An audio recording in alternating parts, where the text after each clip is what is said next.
Época clásica. Esta época inicia en el año 130 a.C., justo después de ser expedido el nuevo procedimiento formulario. Aquí es donde el magistrado jurisdicente redacta después de la exposición y demanda a las partes para que esto les sirva de guía y de instrucción al juez encargado del examen y la decisión de las controversias. Esto concluye en el año 230 después de Cristo, fecha la cual marca la muerte de los últimos juristas clásicos. Esta época se considera importante porque en el periodo de transición de la República hacia el Imperio se caracteriza por el fortalecimiento del derecho en Roma. Este periodo va dividido en tres partes: clásico inicial, clásico alto y clásico tardío. Clásico inicial. Este va desde el año 130 a.C. al año 30 a.C. En esta época se dan las bases del lenguaje y la terminología jurídica, donde se da el gran desarrollo del lector pretor. Clásico alto. Este va del año 30 a.C. al año 130 después de Cristo. Aquí se da el máximo esplendor de la jurisprudencia y se finalizó en el año 130 después de Cristo, con la vinculación de la jurisprudencia del poder imperial, la figuración del lector pretor y la consideración de los senadoconsultos como la fuente del derecho. Clásica tardía. En este periodo se presenció el fortalecimiento de las constituciones imperiales, se da la aparición de las hojas jurisprudenciales y la muerte de grandes juristas. En el tiempo del emperador Severo, la jurisprudencia como fuente del derecho desaparece.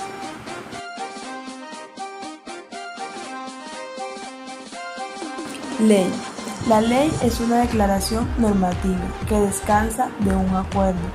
Esta puede ser pública o privada. La ley pública es la ley por excelencia, propuesta por el magistrado que preside en la Asamblea General. El pueblo en esta representa la sede. Viene el referendo del Senado. De igual nota se da en la ley privada, nacida por el convenio de los particulares. Ley privada es la ley que afecta escasamente a las fuentes del derecho privado, con excepción de la ley de las 12 tablas. Esta tiene su origen, según la tradición, en las reivindicaciones jurídicas de los plebeyos. Plebiscito. Se trata de la plebe en su asamblea.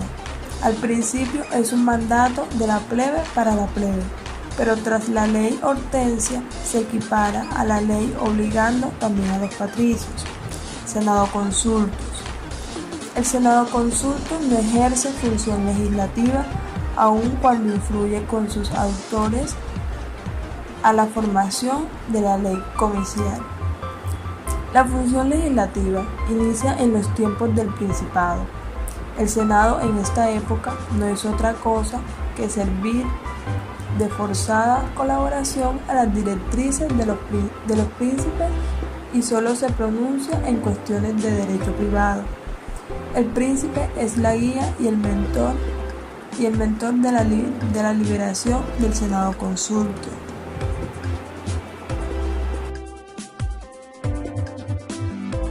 Edicto de los magistrados. Es una norma jurídica que la dicta un pretor. Los edictos pueden ser los siguientes: edicto perpetuo, programa que el pretor establezca para su periodo. Esto implica a todos los ciudadanos. Edicto traslaticio.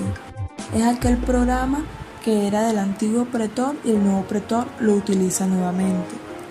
Edicto novo. Es aquel edicto que dicta nueva norma que se encuentra contenida en el edicto traslaticio. Edicto repentino. Es aquel edicto que se aplica a los peregrinos. Ius edicendis. Es la facultad que tiene todo magistrado de dirigirse al pueblo de palabra o por escrito. La facultad se expresa en el edicto, que es un programa de actuación. Los pretores urbanos y peregrinos, los ediles, curules, Las provincias y los gobernadores fijan beneficios en las normas a las que van a tener durante el ejercicio de su función. El edicto vigente por un año se llama perpetuo, en tanto que se dicte translatio permanece igual de un año para otro. La importancia de los edictos entra en el pretor, que asume la tarea de ayudar a suplir y corregir al ius civil. El pretor administra justicia civil. El derecho pretorio alcanza su máximo auge en los últimos siglos de la República. En la etapa posterior, el príncipe supremo, mentor legislativo, pone límites a la actividad pretoria. El emperador Adriano, hacia el año 129, encarga al jurista Salvo Juliano la tarea de dar definitiva a las reglas y procedimientos jurisprudenciales de los tiempos anteriores.